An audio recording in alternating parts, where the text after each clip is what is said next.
dans le but de promouvoir le dialogue social pour un espace scolaire pacifié, favorable à une formation de qualité. Un atelier de 3 jours est organisé par le comité du dialogue social, secteur éducation et formation.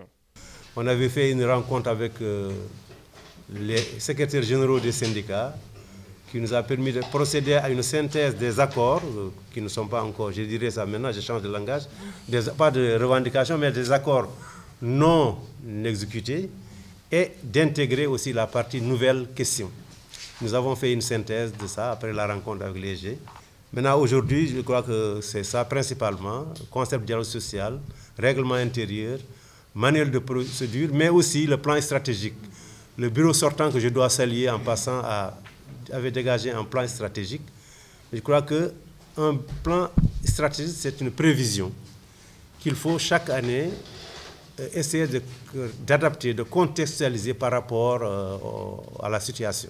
Donc c'est l'appropriation, mais c'est aussi, en tout cas j'invite aussi les participants aussi à être aussi une force de proposition pour qu'on puisse, au terme des 3 jours, un peu vraiment réactualiser, si je crois que le terme n'est pas trop fort, réactualiser un peu certains aspects peut-être du règlement intérieur, surtout du manuel des procédures pour qu'on puisse avoir des instruments de gestion fonctionnels, efficaces. Le représentant de l'Union nationale des parents d'élèves et étudiants, Abdoulaye Fane, salue le dialogue social et insiste sur la participation des parents d'élèves dans le système éducatif. Comme il s'agit de dialogue, les parents d'élèves doivent être véritablement des acteurs du dialogue parce que ce sont eux qui ont mis à la disposition de l'école leurs enfants et ils doivent véritablement avoir un droit de regard sur tout ce qui se fait dans le système éducatif, d'autant plus qu'on parle d'école de la communauté. Ce que nous voulons tout simplement, c'est de faire en sorte que le dialogue social puisse être visible. Nous sommes une société africaine et tout le monde sait que tous les problèmes souvent se règlent au niveau du pench. Et dans ce cadre-là, c'est une structure qui est la bienvenue et qui pourrait être véritablement une structure pouvant régler tous les problèmes, toutes les questions qui relèvent de l'éducation. Et c'est dans ce cadre-là que nous pensons et nous sommes très optimistes. Si ce dialogue social-là, qu'on vante partout, véritablement est mis en confiance et aussi qu'on lui donne les moyens vraiment de pouvoir vraiment intervenir à chaque fois qu'il y a des problèmes. Parce qu'il ne s'agit pas tout simplement d'un conflit entre syndicalistes et gouvernement, mais il faut aussi que la communauté qui a en charge l'éducation de manière générale s'en charge.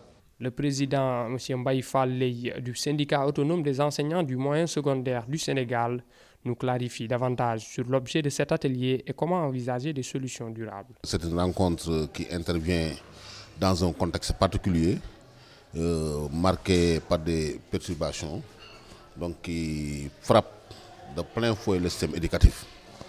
Donc le phénomène ne cesse de s'amplifier alors que des solutions ne sont pas encore envisagées pour régler le problème de façon durable.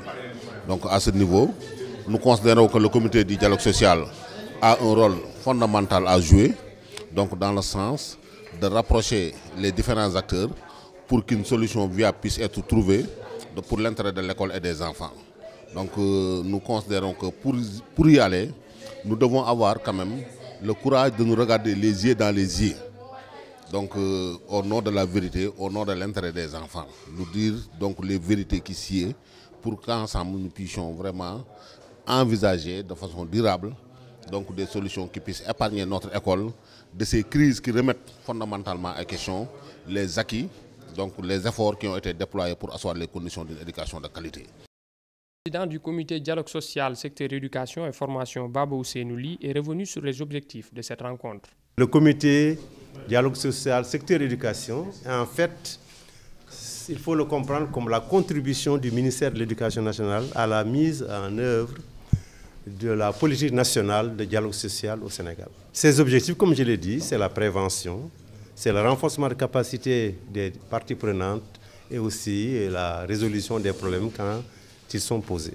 Nous avons rencontré tous les secrétaires généraux des syndicats, nous avons fait la synthèse des points d'accord non réalisés, nous avons recensé les nouvelles questions qui se posent en termes de revendications, nous avons fait un document de travail qui a permis le gouvernement, à travers le ministère de la fonction publique, déjà à entamer les négociations. Et le Premier ministre aussi a prolongé ça pour permettre d'aboutir à des solutions qui permettraient d'arrêter les cycles de perturbations qui sont au niveau des établissements. Et nous comptons aussi réunir très prochainement notre commission médiation pour permettre de dégager une stratégie afin de rapprocher le gouvernement, tenir compte des contraintes du gouvernement, tenir compte des revendications des enseignants pour arriver à un juste milieu qui permettrait de renouer la paix au niveau de l'espace scolaire.